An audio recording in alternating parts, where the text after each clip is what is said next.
Episode 30, Two Paps to Go. When Dr. Corman said, "You only have two more Paps in your future," my first thought was relief and overwhelming joy. This thing that I dread, that I postpone, and that triggers my anxiety, I only have two more? Unbelievable. Let's back it up. I just came from my annual OBGYN appointment, and I have a lot of thoughts. I went in today with the expectation that there'd be a manual and visual examination of my bits and pieces, but no PAP. This is important because as a sexual abuse survivor, certain examinations and situations can be very triggering and uncomfortable, and expectations around visits are important. I cannot stress how much of an understatement this is. So when she said I was coming up on the 5-year mark for my PAP, I nearly burst into tears because I thought I'd had one last year. I know, who forgets these things? But I'd been in and out of her office several times last year and seen both her and another provider, and I could have sworn that I said, "Go ahead and do it." But I hadn't. Ugh. So we talked it through today. And Dr. Corman assured me that it was no BFD to wait until next year. And since women are done with the screening after age 65, and they're only recommended every 5 years, let's do the math, shall we? I only have two more in my future. Mini celebration in my head, big smile on my face. Then came the realization.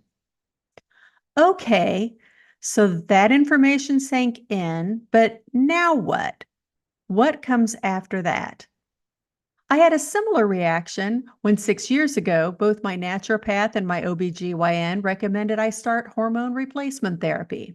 Here I was, nearly 54 years old, and my periods were still hitting right on schedule. Heavier than usual, to be sure, but there was no sign of menopause in sight. But you know what else was hitting me with certain regularity? Hot flashes, and they were no joke. Every 15 minutes. And I tried everything, everything, I mean everything, to go through this naturally. From adjusting the temperature in the room, to the food I ate, to herbs and acupuncture. But nothing touched it.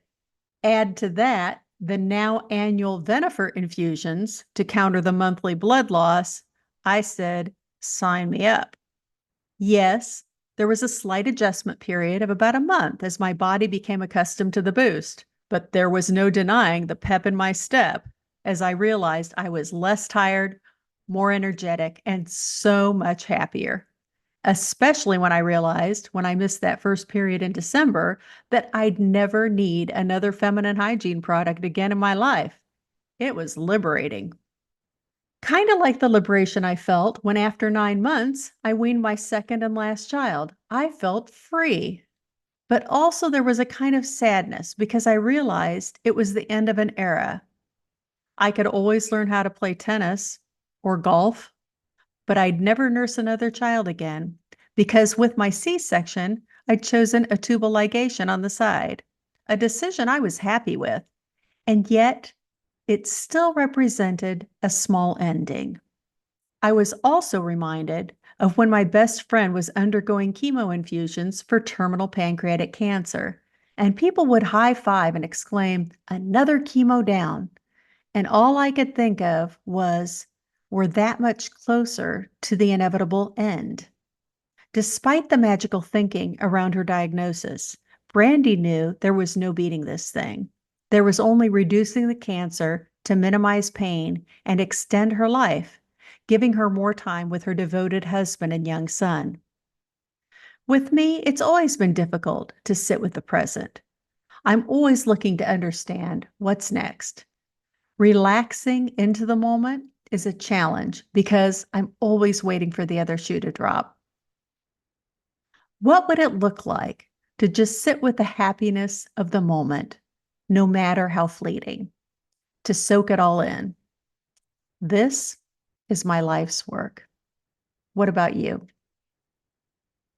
Thank you for listening to this episode of My Act 4. I appreciate you. I'll see you next week.